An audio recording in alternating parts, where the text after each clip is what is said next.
Nunca olvidaré la sensación exacta que sentí cuando abrí el correo de confirmación de Aeroméxico. Mi corazón se detuvo por un segundo, como si alguien me hubiera desconectado del mundo real. Ahí estaba su nombre: Mauricio Estrada, vuelo a Cancún, asiento en clase Premier. Lo leí varias veces esperando entender mal. Pero no, el vuelo ya había despegado, y él se había ido solo. Lo más absurdo de todo no era que se hubiera ido sin mí, sino que yo ni siquiera sabía que habíamos planeado un viaje.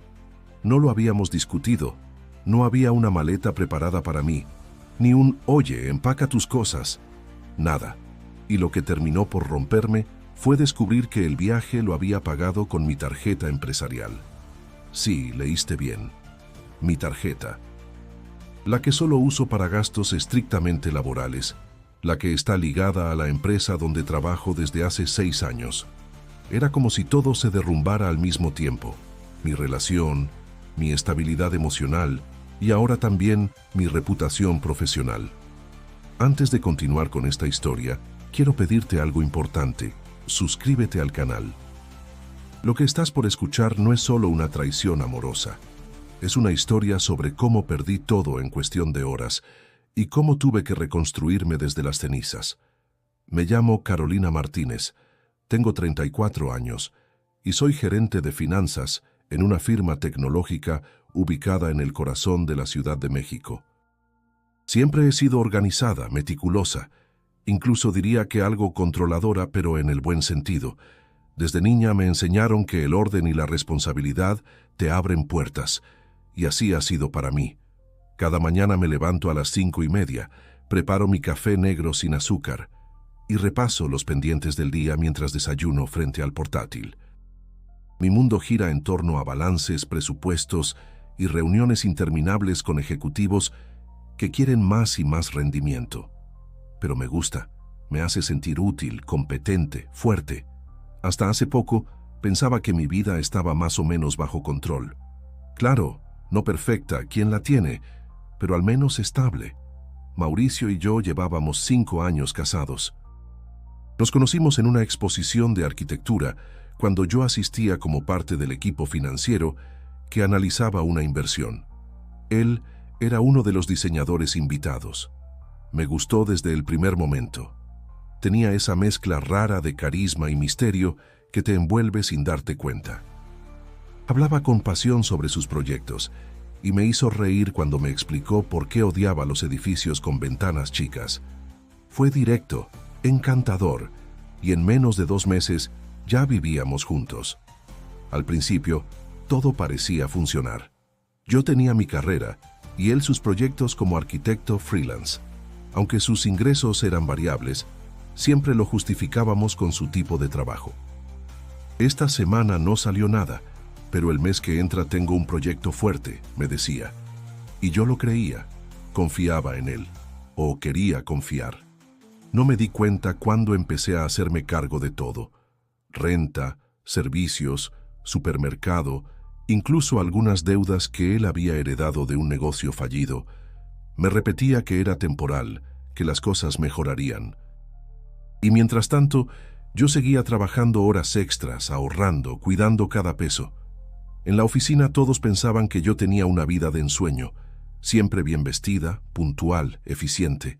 Mis jefes me admiraban, mis colegas me respetaban, y yo fingía que todo iba bien, porque reconocer lo contrario me habría hecho pedazos. Decir en voz alta que mi esposo no colaboraba, que me sentía sola y usada, era admitir que había fracasado. Pero nada me preparó para ese correo. Fue como una bofetada con una mano invisible. ¿Cómo se atrevía a usar mi tarjeta empresarial? ¿Cómo consiguió los datos? ¿Por qué se fue sin decir nada? Pasé de la incredulidad al enojo en minutos. Llamé a su celular, pero no respondió. Le mandé mensajes por WhatsApp, por correo, incluso por Telegram. Nada. Silencio total. Y ahí me quedé, sentada en la sala, con mi laptop sobre las piernas, temblando. Revisé el estado de cuenta de la tarjeta. Ahí estaba. El cargo a la aerolínea, el hotel, un restaurante caro en Cancún. Todo había sido aprobado. No sabía si llorar, gritar o reír con desesperación. Porque hasta ese momento no entendía la magnitud de lo que acababa de pasar. Solo sabía que algo dentro de mí se había roto y que no había forma de arreglarlo sin enfrentar una verdad que venía ignorando por años. La primera vez que vi a Mauricio, llevaba una camisa blanca mal planchada y unos lentes de pasta gruesa que no combinaban con su estilo despreocupado. Estaba parado junto a una maqueta de un complejo residencial que, según sus palabras, cambiaría la forma en que entendemos el espacio urbano. Recuerdo que lo escuché hablar antes de verlo. Su voz era segura, envolvente, como si cada palabra hubiera sido ensayada cientos de veces frente al espejo. Yo no debía estar ahí. La reunión con los inversionistas se había adelantado y me tocó cubrir a mi jefe de último minuto. Entré al salón sin esperar nada, solo una tarde más de números y presentaciones acartonadas. Pero cuando Mauricio se acercó y me dijo que su proyecto necesitaba a alguien como yo para hacerlo realidad, algo en mí se encendió. Me sentí vista y necesitada. Fue una combinación peligrosa. Durante las primeras semanas, nos citábamos en cafeterías, hablábamos por horas. Él parecía entender mis silencios, celebraba mis logros y decía que admiraba mi forma de organizar el caos. Me llamaba su ingeniera emocional. Cada palabra suya parecía encajar perfecto en mis inseguridades, como si supiera exactamente dónde tocar. Nuestra relación fue rápida, intensa. A los 2 meses, me propuso que viviéramos juntos. No tenía muchas pertenencias, apenas una cama, algunos libros y su computadora portátil. Pero tenía esa energía de soñador, esa pasión por crear algo desde cero, que me pareció irresistible. Y yo, que siempre había vivido con un pie en la lógica, decidí por una vez saltar sin pensar tanto. Al principio, todo parecía equilibrado. Yo pagaba la renta, él se hacía cargo del supermercado. Yo trabajaba largas horas, él cocinaba. Me decía que pronto conseguiría más clientes, que estaba cerca de cerrar un trato con una firma española. Yo lo alentaba, convencida de que todo era temporal. Pero el tiempo pasaba y los proyectos no llegaban, o si llegaban eran mal pagados, inestables. Mauricio empezaba a quedarse más tiempo en casa, y yo era la que cargaba con casi todos los gastos. Me decía que se sentía frustrado, que no era su culpa, que el mercado estaba difícil. Yo asentía, le servía café y volvía a sumergirme en mis hojas de Excel. No era un mal hombre, nunca me gritó ni me faltó al respeto, pero poco a poco comenzó a tomar decisiones por los dos. Cuando le preguntaba por nuestras finanzas, cambiaba de tema. Cuando le pedía que me avisara si iba a usar mi coche, se molestaba. Me decía que desconfiar de él era ofensivo, que una pareja se apoya, no se vigila. A veces me hacía sentir culpable por trabajar tanto. Me preguntaba si no me estaba perdiendo la vida por encerrarme en la oficina. Y cuando hablaba con mis amigas del trabajo, me insinuaba que eran superficiales, que no entendían lo que era construir algo verdadero. Con el tiempo, dejé de verlas. Mis padres empezaron a notar el cambio. Durante una comida familiar, mi papá me preguntó si estaba bien, si necesitaba ayuda. Le respondí que todo estaba perfecto. ¿Cómo admitir que quien compartía mi cama también era quien poco a poco desmantelaba mi independencia? Y sin embargo, todavía lo defendía. Cuando mis compañeros me preguntaban por él, lo describía como un hombre creativo, apasionado, incomprendido por un sistema que aplastaba a los que soñaban. Me creí esa narrativa, porque era más fácil que aceptar que estaba permitiendo que alguien me apagara. Lo que más me dolía era que aún tenía momentos buenos con él, días en los que cocinábamos juntos, veíamos películas abrazados o paseábamos sin rumbo por la ciudad. Esos momentos eran mi ancla. Me hacían creer que lo nuestro aún tenía sentido, que solo necesitábamos tiempo, pero cada vez eran menos frecuentes. Un día, sin darme cuenta, empecé a ocultar cosas. No le conté cuando recibí un bono en el trabajo, ni cuando me ofrecieron liderar un proyecto importante. Sentía que su entusiasmo por mis logros había disminuido. como si mis éxitos le recordaran sus fracasos. Entonces fingía que no era gran cosa, que todos en la empresa estaban siendo promovidos. Cuando le mencioné la posibilidad de abrir una cuenta de ahorros conjunta, se rió y dijo que eso era para matrimonios aburridos, que lo nuestro era diferente. Tú te encargas de lo práctico, yo de lo emocional, dijo.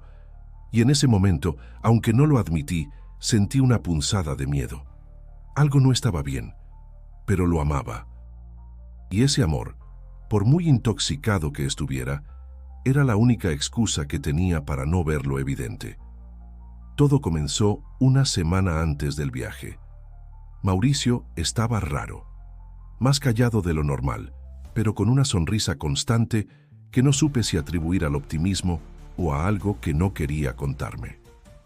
Pasaba mucho tiempo con el teléfono en la mano mandando mensajes, pero siempre bajaba la pantalla cuando me acercaba. Me dijo que estaba viendo opciones para reactivar su portafolio, que quizás se iba a reunir con un inversionista extranjero. No le di importancia, o más bien no quise dársela. Ya había aprendido a ignorar ciertas señales para mantener la calma. Un martes, mientras revisaba estados de cuenta de la empresa desde mi laptop personal, noté algo fuera de lugar. Un cargo de más de 15,000 pesos a nombre de una agencia de viajes. Al principio, pensé que era un error de sistema o un pago duplicado de algún proveedor habitual. A veces, en temporada alta, los cargos se reflejan con nombres genéricos. Decidí anotarlo para revisar con el área de contabilidad más tarde, pero algo me picaba por dentro. No sé si fue intuición o simple paranoia. Volví al cargo una hora después, esta vez más atenta. Vi el nombre de la agencia, Vuela Premium. Nunca la había usado en mi trabajo. Ingresé a su página.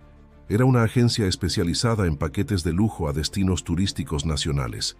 Mi pulso se aceleró. Entré a mi bandeja de correo para buscar coincidencias, y ahí lo encontré. Un mensaje automático en mi bandeja de entrada, oculto entre notificaciones. Confirmación de reserva. Hotel Playa Sol. Mauricio Estrada Plus 1. Cancún, Quintana Roo. Me tomó varios segundos reaccionar. El remitente era legítimo. El correo estaba a mi nombre porque la tarjeta estaba registrada a mí. Pero la reserva no era mía. Respiré hondo. Me dije que quizá era una sorpresa, una escapada romántica que él no había querido arruinar con anticipos. Pero entonces, ¿por qué había usado mi tarjeta empresarial? ¿Por qué sin decirme nada? Guardé silencio. Esa noche, cuando llegó, me besó en la mejilla como si todo estuviera bien. Me preguntó cómo me había ido en la oficina. Le respondí con evasivas. Mi mente seguía en el correo. No quería explotar antes de entender bien, así que esperé. El jueves, durante la comida, saqué el tema. Le pregunté si había pensado en tomar vacaciones. Al principio se hizo el desentendido. Luego sonrió y dijo que quizá tenía algo planeado, pero que aún no era seguro. Le pregunté directamente si había reservado algo. Su rostro se endureció por una fracción de segundo, pero se recuperó rápido. Te iba a contar mañana, dijo. Quería que fuera una sorpresa. Conseguí un paquete increíble. Tú y yo. Playa. Sin estrés. Como en los viejos tiempos. Le creí a medias. Quise creerle. Pero aún no respondía lo más importante. ¿Por qué había usado esa tarjeta? Se lo pregunté con calma. Él se encogió de hombros. Dijo que la había tomado prestada del cajón de mi oficina en casa, que solo era temporal, y que pensaba reembolsarlo todo cuando le pagaran un proyecto pendiente. Me aseguró que era una emergencia, que le urgía reservar antes de que subieran los precios. Su tono era convincente. Me hablaba con esa dulzura que tanto me debilitaba. Y lo más triste es que, aún sabiendo que estaba mal, le dije que no importaba. Acepté quedarme mientras él se adelantaba. Según él, iría un día antes para preparar todo y asegurarse de que nada fallara. Te quiero dar algo especial, Caro. Un respiro, una experiencia inolvidable. Me miró a los ojos cuando lo dijo. Me abrazó con fuerza. Y en ese instante quise pensar que todo era real. Que no estaba cayendo otra vez en su red. Pero en el fondo, algo ya había comenzado a desmoronarse. El viernes preparé una pequeña maleta, por si acaso. Mauricio empacó temprano, se despidió con un beso largo y prometió llamarme al llegar. Me pidió que estuviera lista para el sábado, que me enviaría los detalles del vuelo más tarde. Pasaron las horas, llegó la noche, no hubo mensaje ni llamada. Intenté justificarlo. Tal vez se le acabó la batería, tal vez el Wi-Fi del hotel falló, pero al revisar de nuevo mi correo, noté algo que me dejó helada. El segundo pasajero en la reserva ya no aparecía como Palos 1, solo su nombre, Mauricio Estrada. Y fue ahí cuando entendí que todo lo que me había dicho era una mentira. El sábado desperté antes del amanecer, con esa inquietud en el pecho que uno siente cuando algo simplemente no está bien. Revisé el celular de inmediato. Nada. Ni mensaje, ni llamada, ni rastro de vida de Mauricio. Apreté el teléfono con fuerza, luchando contra la necesidad de marcar. Me repetí que quizá estaba dormido, que el vuelo lo había dejado agotado, que todo tenía una explicación lógica. Pero sabía que me estaba mintiendo a mí misma. A las 8 de la mañana ya no aguantaba más. Marqué una vez, 2, 3, buzón. Le escribí por WhatsApp. ¿Todo bien? Avísame cuando llegues. El mensaje se quedó con una sola palomita. Ni siquiera lo había recibido. La ansiedad crecía como una ola que no podía detener. Volví a la laptop. Ingresé al sitio del hotel donde, según la confirmación del correo, se hospedaría. Encontré el número de contacto. Marqué con las manos temblorosas. Hotel Playa Sol. Buenos días, contestó una voz amable del otro lado. Tomé aire. Buenos días. Quería confirmar si el señor Mauricio Estrada ya hizo check-in. Soy su esposa y no he podido comunicarme con él. Hubo un silencio breve, el sonido de teclas, y luego una respuesta que me partió en dos. Sí, señora. El señor Estrada llegó ayer por la tarde. Ya está instalado en su habitación. Mi garganta se cerró. Apenas logré agradecer antes de colgar. Me quedé en silencio mirando la pantalla negra del celular, como si algo más pudiera aparecer y borrar lo que acababa de oír. Pero no. Mauricio estaba en Cancún, solo, y no tenía intención de avisarme. El dolor se convirtió en rabia. ¿Cómo se atrevía? ¿Cómo podía dejarme así, ignorarme, desaparecer, después de todo lo que yo había hecho por él? Encendí el celular otra vez, decidida a marcarle una última vez. Esta vez sonó. 1, 2, 3 veces. Contestó al cuarto timbre. ¿Bueno? Su voz era serena, casi perezosa, como si lo hubiera despertado el sonido del mar. ¿Dónde estás?, pregunté directa sin saludar. ¿Qué hora es allá?, dijo bostezando. Ah, cierto, pues en la habitación. Estaba dormido. ¿Y no pensaste en avisarme? ¿En decirme que llegaste bien? Carolina, no empecemos con lo mismo. Vine para aclarar mi cabeza. Necesito espacio. No todo gira en torno a ti. Me quedé helada. Su tono era cortante, frío, casi indiferente, como si yo fuera una carga que había decidido dejar atrás. ¿Espacio? ¿Y me lo dices después de usar mi tarjeta de trabajo para pagar todo esto? Ya te dije que lo iba a pagar. No hagas un drama. ¿Un drama? ¿Sabes lo que puede pasarme si la empresa se entera de este cargo? Pues no se van a enterar si tú no haces un escándalo. Todo está controlado, Caro. Solo relájate. No pude más. No tienes idea de lo que hiciste, y no te atrevas a minimizarlo. Esta vez no. Mira, no quiero discutir. Estoy aquí por mí, no por ti. Necesito pensar. Después hablamos. Y colgó. Me quedé mirando el teléfono con el corazón latiendo tan fuerte que sentía que se me iba a salir por la boca. No podía entender cómo había llegado hasta ahí. ¿En qué momento pasé de ser su pareja a ser una especie de cajero automático emocional y financiero? Me dolía la cabeza, me dolía el pecho, me dolía todo. Llamé a mi mejor amiga, Andrea. Había pasado meses sin buscarla por culpa de esa desconexión silenciosa que Mauricio había fomentado entre nosotras. Cuando escuchó mi voz, supo que algo andaba mal. ¿Qué pasó? ¿Se fue? A Cancún, solo. Con mi tarjeta de la empresa. No me dijo nada. Lo descubrí por accidente. Hubo un silencio cargado al otro lado de la línea. Luego, un suspiro. Carolina, ¿qué vas a hacer? No supe qué responder. No lo sé. Solo siento que ya no tengo a dónde correr. Andrea me escuchó llorar sin decir nada. Solo dejó que el silencio me abrigara. Luego me dijo algo que se me quedó grabado. A veces, cuando alguien se va sin ti, es porque la vida está por llevarte a donde realmente mereces estar. Esa frase fue una chispa, todavía pequeña, pero suficiente para encender algo dentro de mí. Me levanté del sillón, fui a mi oficina en casa y saqué los últimos 3 estados de cuenta de la tarjeta empresarial. Necesitaba ver todo. Desde el primer centavo que había salido sin autorización. Lo que al principio parecía un simple error, comenzaba a tomar otra forma. Y yo, por primera vez en mucho tiempo, estaba dispuesta a no seguir callando. Los estados de cuenta estaban frente a mí, desplegados como piezas de un rompecabezas que ya no podía ignorar. Tomé una libreta y comencé a anotar cada cargo. El primero, el vuelo. Luego el hotel. Después 2 cenas en restaurantes de lujo, una sesión de spa, un tour privado a Isla Mujeres y, para rematar, una compra en una joyería que no reconocía. Todo con fechas recientes. Todo con mi tarjeta empresarial. Todo sin mi conocimiento ni autorización. La cifra total me heló la sangre. Más de 40,000 pesos. No solo era una falta de respeto personal, era un delito. Y peor aún, un problema grave para mí dentro de la empresa. Mi puesto exigía integridad total en el manejo de recursos.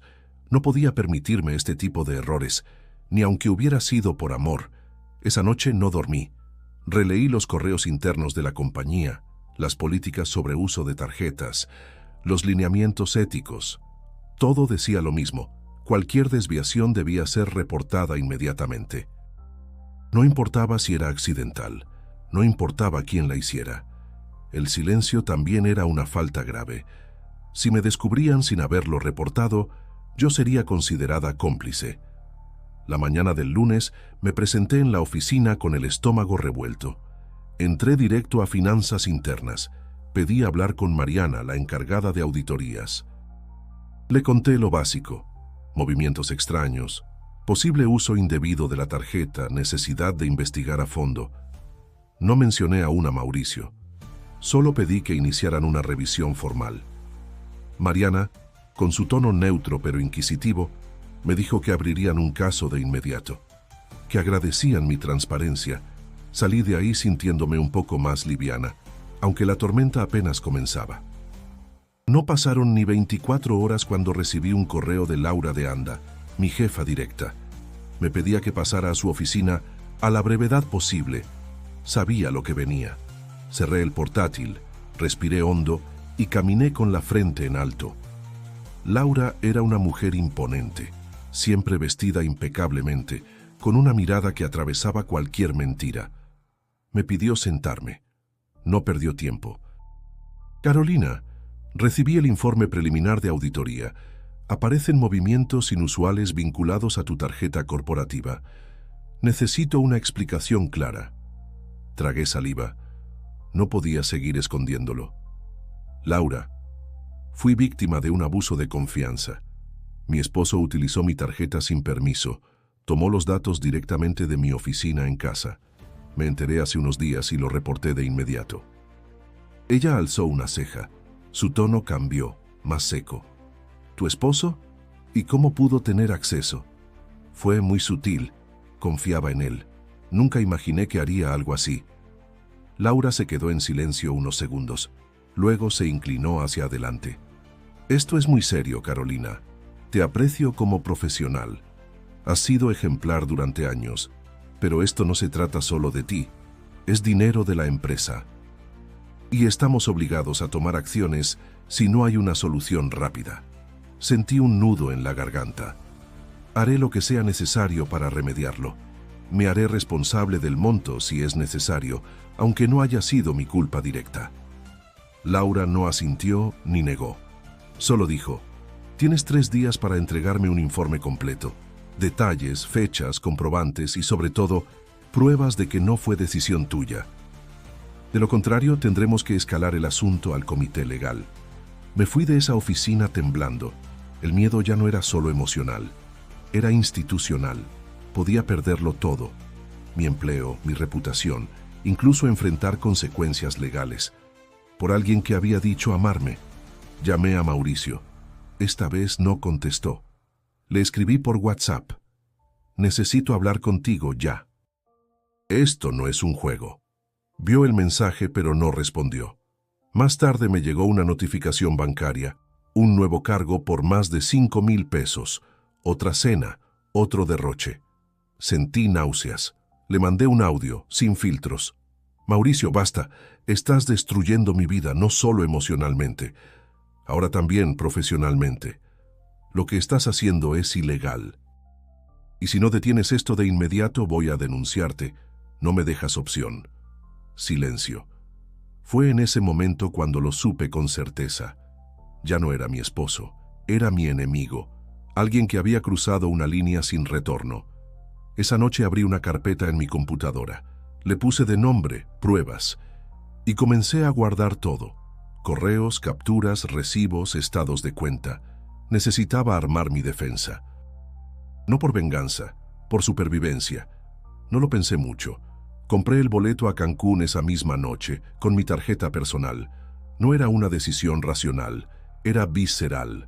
Necesitaba verlo con mis propios ojos, confrontarlo, arrancarme de encima ese peso de impotencia que me venía asfixiando desde hacía días. Era eso, o hundirme en la desesperación. Y yo ya había tocado fondo suficiente. Al llegar al aeropuerto, el cuerpo me temblaba. No sabía si del miedo, del coraje o de la tristeza. Durante el vuelo no pude dormir. Cada minuto repasaba lo que iba a decirle. Ensayaba frases, recriminaciones, insultos incluso. Pero ninguna palabra lograba encapsular el dolor que llevaba dentro. Aterrizamos con cielo despejado. El calor húmedo de Cancún me golpeó en el rostro como una bofetada. Tomé un taxi directo al Hotel Playa Sol, el mismo de la reserva que había descubierto. Al llegar, me paré frente al lobby con el corazón en la garganta. Me presenté en recepción fingiendo ser una visitante interesada en conocer las instalaciones.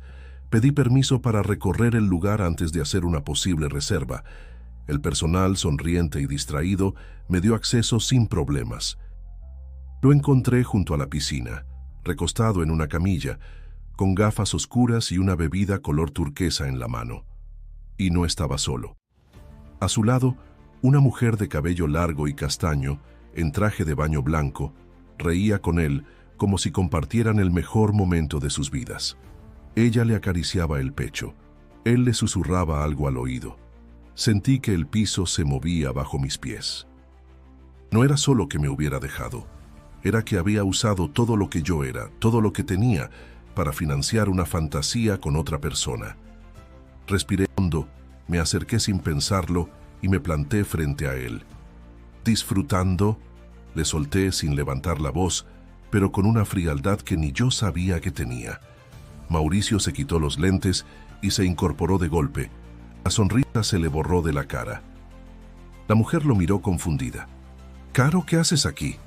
Lo que debería haber hecho desde el principio, venir por mis respuestas y por mi dignidad. La mujer se levantó lentamente, todavía sin entender del todo. «¿Ella es tu esposa?», preguntó en voz baja. Mauricio balbuceó algo ininteligible. Yo no la miré. No era con ella el conflicto, era con él, con su cobardía, con su traición. ¿También a ella le mentiste? ¿También le dijiste que tú pagaste todo esto? La mujer retrocedió un paso. ¿Pagaste con la tarjeta de ella? ¿Me estás diciendo que esto lo pagó tu esposa? Mauricio empezó a tartamudear. Buscó las palabras que nunca tuvo. Su rostro cambió de color. Intentó ponerse de pie, pero yo ya había dicho lo necesario. «No te preocupes», le dije a la mujer. «No eres la primera a la que engaña, y con suerte serás la última». Me di la vuelta y caminé hacia la salida, sintiendo las miradas clavadas en mi espalda. No lloré, No me detuve, solo salí de ahí con una furia silenciosa que me sostuvo erguida. Una vez en la calle, mis piernas flaquearon. Me senté en la banqueta y dejé que las lágrimas salieran, pero no eran lágrimas de derrota, eran de rabia, de agotamiento, de haber llegado al punto exacto donde ya no había vuelta atrás. Después de unos minutos, me levanté. Fui a una cafetería cercana y me conecté al Wi-Fi. Ingresé al portal del banco y descargué los últimos movimientos. Luego al correo del hotel y pedí que me reenviaran la factura con los datos de pago. También llamé a la recepción para confirmar, esta vez con mi nombre real, que necesitaba un comprobante de consumo firmado por el huésped. Me lo enviaron sin problema. Revisé todo. Guardé copias digitales, capturas de pantalla, hasta los correos de bienvenida que él había recibido. La escena del hotel había sido dolorosa, sí, pero me había dado lo que necesitaba: pruebas. Y una certeza incuestionable. Mauricio no era solo un traidor, era un ladrón con cara amable, un estafador emocional. Esa noche no dormí en Cancún. Volé de regreso en el último vuelo disponible. Tenía la mirada fija en la ventana del avión, con las luces de la ciudad alejándose debajo de mí.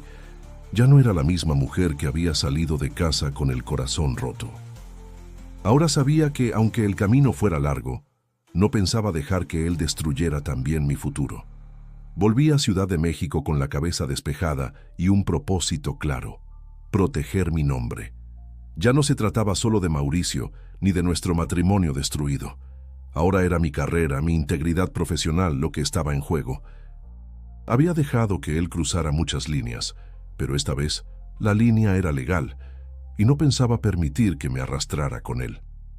Al día siguiente me presenté en la oficina antes que nadie. Llevaba una carpeta en físico y otra en una memoria USB. Dentro, cada comprobante de los gastos, capturas de pantalla, correos electrónicos e incluso una fotografía que tomé en Cancún, donde Mauricio firmaba la cuenta del restaurante, con su nombre completo claramente visible. Todo cuidadosamente clasificado y cronológicamente ordenado. Solicité una reunión urgente con Laura y con el área jurídica. No pedí permiso. Solo informé que era una cuestión de carácter urgente y sensible. Me recibieron en una sala de juntas, con expresiones tensas. Entregué los documentos sin rodeos. Expuse los hechos con firmeza, sin adornos ni dramatismo. Había sido víctima de fraude, sí, pero había actuado con responsabilidad inmediata desde que lo descubrí. Laura escuchó en silencio, revisando las pruebas con atención. Mariana, la auditora, asintió varias veces. La abogada de la empresa, una mujer joven de rostro serio, me interrumpió solo una vez para confirmar si existía una denuncia formal ante la autoridad. Respondí que aún no, pero que estaba dispuesta a presentarla si era necesario para deslindar responsabilidades. Eso ayudará mucho, Carolina, dijo con tono neutro. Si decides proceder legalmente, será una señal clara de que estás del lado correcto del asunto. Asentí. Salí de esa sala sabiendo que lo que venía sería doloroso, pero inevitable. Esa misma tarde me dirigí al Ministerio Público, expliqué el caso, entregué las pruebas y levanté la denuncia por uso indebido de instrumento financiero y fraude. No mencioné que era mi esposo hasta que me lo preguntaron directamente. El oficial levantó una ceja al oírlo, pero no dijo nada más. Tomó la denuncia y me dio el número de carpeta. Los días siguientes fueron un torbellino. Recibí llamadas del área legal de la empresa para dar seguimiento al caso. Me pidieron que mantuviera la calma y no tomara represalias personales. También comenzaron a preparar un informe interno para blindar la reputación de la compañía. Era evidente que no querían que este escándalo saliera más allá de los pasillos de recursos humanos. Una mañana, Laura me llamó a su oficina, me ofreció un café y me pidió sentarme.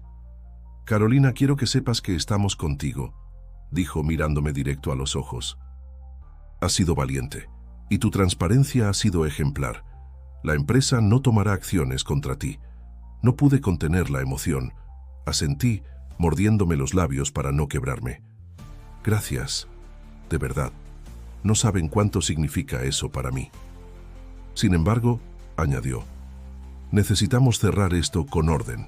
El proceso judicial seguirá su curso, y si hay citaciones, te apoyaremos legalmente. Pero esto no se puede quedar a la mitad.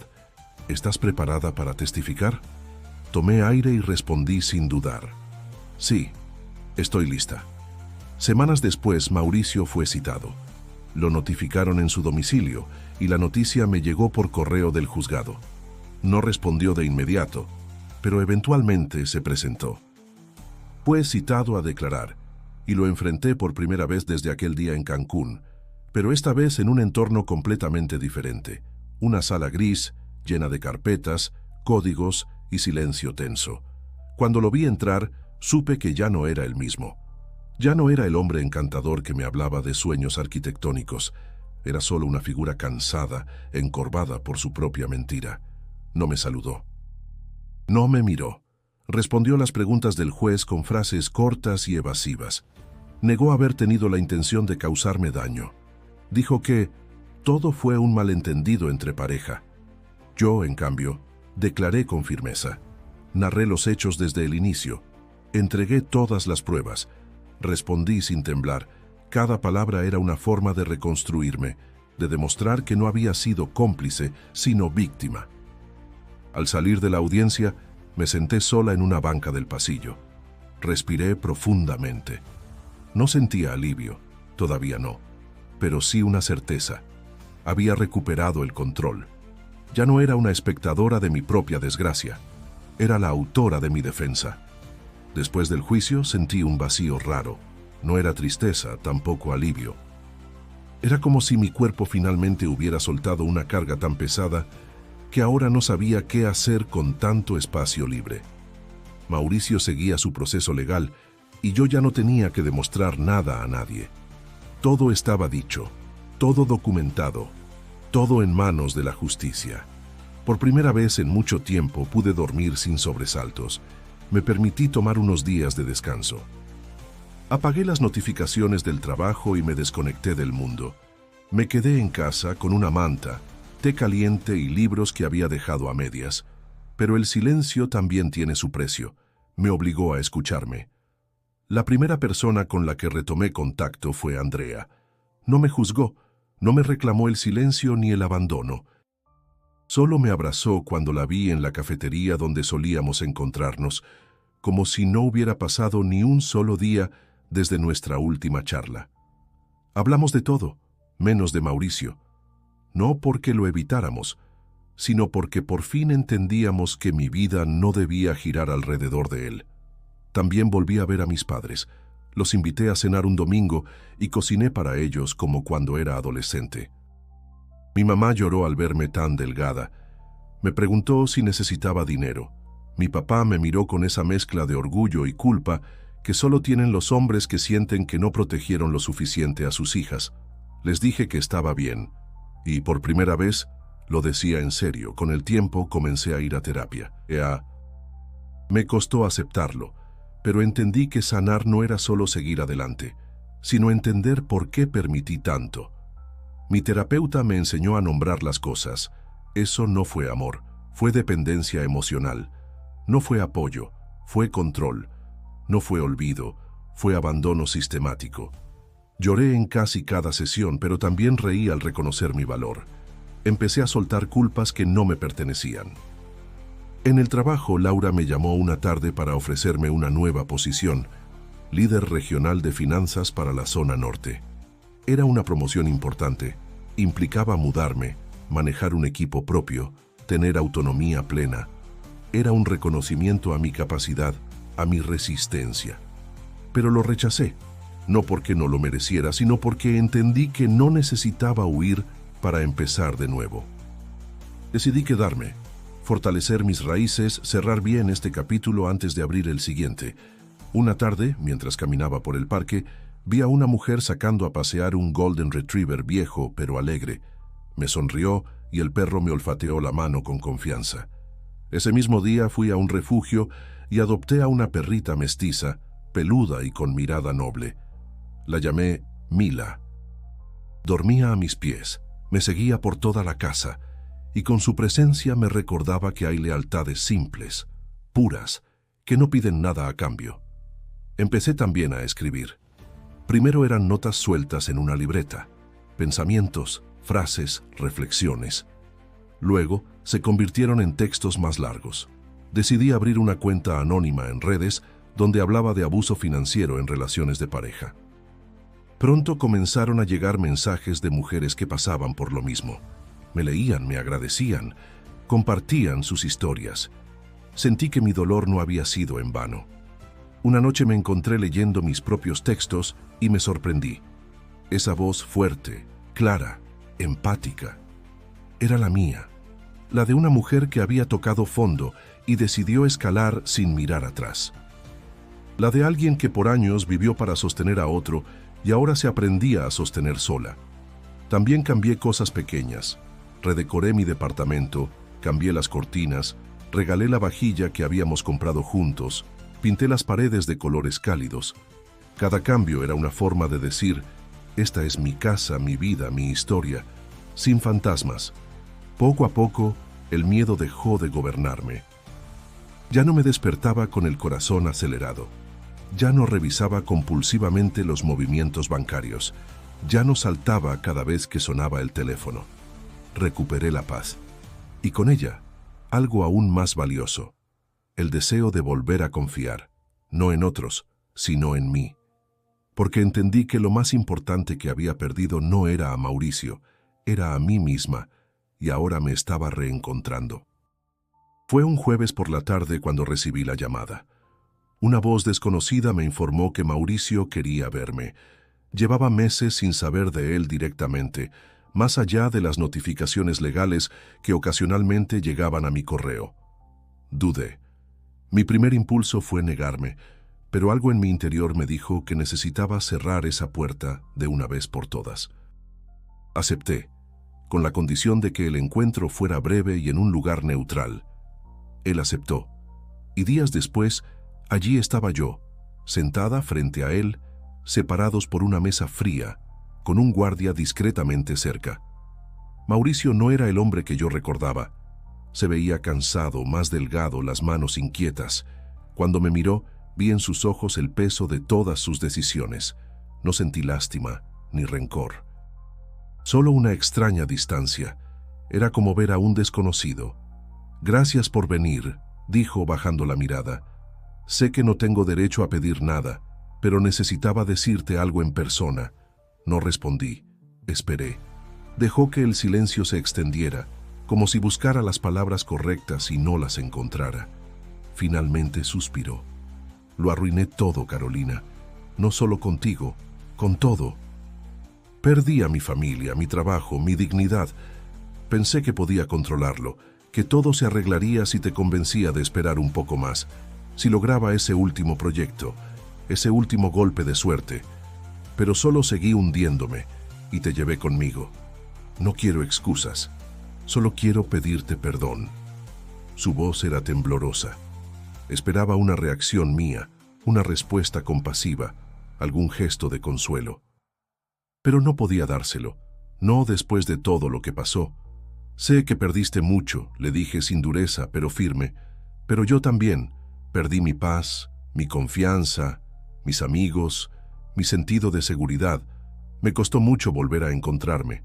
No te odio, pero tampoco te perdono porque no me corresponde salvarte. Ese trabajo ya no es mío». Vi cómo apretaba las manos sobre la mesa, cómo bajaba la cabeza.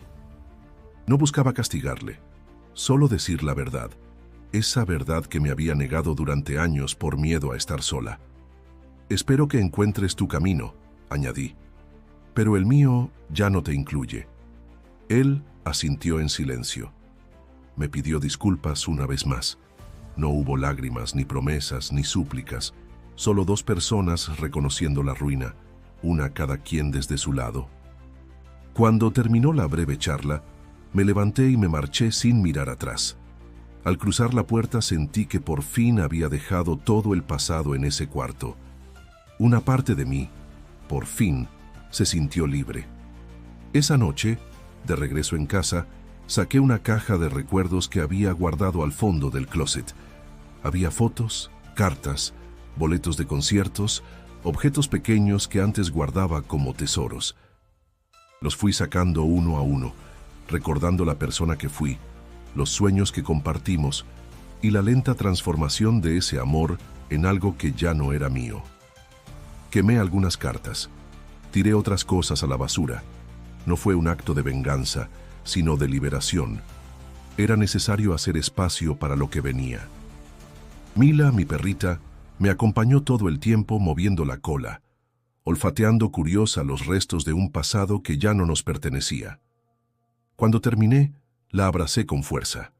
Sentí una gratitud enorme por estar viva, por haber salido del otro lado del túnel, por saber que la vida no se detuvo en el abandono, ni en la traición, sino que podía seguir creciendo a partir de mis propias decisiones. Los días siguientes fueron distintos. Respiraba más tranquila. Volví a ver a mis amigas, salí con mis padres a caminar por la ciudad, me permití reír sin culpa. Incluso una noche, al mirar el cielo desde mi ventana, me sorprendí imaginando un futuro sin miedo. Uno donde mi historia fuera solo una parte más de quien soy y no la herida abierta que dictara cada paso. Comprendí finalmente que el perdón no es volver atrás, es soltar, es dejar ir sin cargar el peso de lo que no te corresponde, es mirar tu reflejo y reconocer a una mujer que fue herida, sí, pero que también aprendió a sanar, y así, poco a poco, comencé a escribir el último capítulo de esta historia, uno que ya no incluía a Mauricio, ni a sus mentiras, ni a la culpa. Solo a mí, y a la vida que había decidido construir a mi manera. Han pasado algunos meses desde aquella última conversación. La vida, que en algún momento sentí suspendida, ha retomado su curso. A veces me descubro pensando en todo lo que cambió, en todo lo que perdí y sobre todo, en lo mucho que gané al reencontrarme conmigo misma. Ahora cada mañana, cuando despierto y miro la luz colándose por las cortinas nuevas, siento una paz que durante años creí imposible. Volver a la rutina fue diferente. Ya no era la misma Carolina que se escondía detrás del trabajo para evitar mirar lo que ocurría en casa. Ahora disfruto mis días a otro ritmo. Tomo café con calma, camino con Mila antes de ir a la oficina, y cuando regreso por la tarde, me permito el lujo de apagar el celular y dedicarme a leer, cocinar o simplemente escuchar música. Redescubrí placeres sencillos que antes había relegado por complacer a otros. En la empresa, el ambiente cambió para mí. Ya no siento ese temor de ser juzgada, porque todos conocen la verdad. Mis colegas y superiores me trataron con respeto, y aunque sé que hubo rumores, me sostuve con la frente en alto. Laura, mi jefa, se convirtió en una especie de mentora silenciosa, siempre atenta, siempre exigente, pero también dispuesta a confiar en mi criterio. Me permitió tomar decisiones más arriesgadas y aportar ideas nuevas. Siento que, por fin, estoy construyendo una carrera que es solo mía, con logros y tropiezos que me pertenecen. La terapia se volvió parte fundamental de mi vida. A veces sigo enfrentando miedos o inseguridades, pero ahora sé ponerles nombre y reconocer de dónde vienen. Aprendí a distinguir entre culpa y responsabilidad, entre amor propio y egoísmo, entre lo que merezco y lo que estoy dispuesta a aceptar. La culpa dejó de ser una cadena. La convertí en impulso para poner límites, para decir que no sin miedo. Las redes sociales, donde compartía mi historia de forma anónima, crecieron más de lo que imaginé. Recibo mensajes de mujeres que me cuentan sus experiencias, que me preguntan cómo salir, cómo comenzar de nuevo, cómo reconstruirse después de la traición. A todas les respondo lo mismo. Nadie tiene la receta perfecta, pero lo primero es dejar de culparse y permitirse pedir ayuda. Porque ninguna merece cargar sola con la vergüenza ni con el dolor. En casa, los cambios son más visibles. Pinté las paredes, puse plantas en la terraza y armé un pequeño rincón para leer y escribir. Mila, mi compañera incondicional, duerme a mis pies cada noche. Hay algo poderoso en sentir que tu espacio es un reflejo fiel de quién eres hoy, no de quién fuiste antes. Saqué todo lo que me recordaba a Mauricio, pero más allá de objetos, liberé los pensamientos y las expectativas que me mantenían atada al pasado. A veces la soledad toca a mi puerta, claro, pero ya no le temo. Entendí que estar sola no es un fracaso, sino una oportunidad para escuchar mi propia voz. De vez en cuando me reúno con amigos, salgo con mis padres e incluso he abierto la puerta a nuevas personas en mi vida, sin prisas, sin presiones. No busco llenar un vacío, busco compartir lo que he aprendido a construir. Lo más valioso de todo este proceso ha sido reconocer que el amor propio no es un destino, sino una elección diaria. Es levantarte aún cuando te tiemblan las piernas, es perdonarte por no haber visto las señales, es permitirte volver a empezar las veces que haga falta. Mi historia pudo haber terminado en derrota, pero elegí convertirla en un inicio. Hoy, al mirar hacia atrás, no siento rabia ni rencor, siento gratitud por la mujer en la que me convertí. Porque sobreviví al abandono, al engaño, al juicio de los otros, pero sobre todo a la voz interior que me decía que no era suficiente. Ahora sé que sí lo soy, y que todo lo que viví me preparó para ser dueña de mi vida. Si llegaste hasta aquí, quiero agradecerte por escuchar mi historia. Si alguna vez te has sentido traicionado, confundido o solo, recuerda que no eres la única persona que atraviesa la tormenta. Todos podemos caer, pero también podemos levantarnos. Solo se necesita un paso y el valor de volver a creer en ti. Si te gustó esta historia, suscríbete al canal para que no te pierdas las próximas historias reales que transforman vidas. Tu apoyo significa muchísimo y me impulsa a seguir compartiendo. Y si quieres seguir reflexionando sobre relaciones, autoestima y superación, te invito a dar clic en el video que aparece en pantalla. Ahí encontrarás otra historia que puede inspirarte y acompañarte en tu propio proceso. Gracias por estar aquí. Recuerda, el final solo lo escribes tú.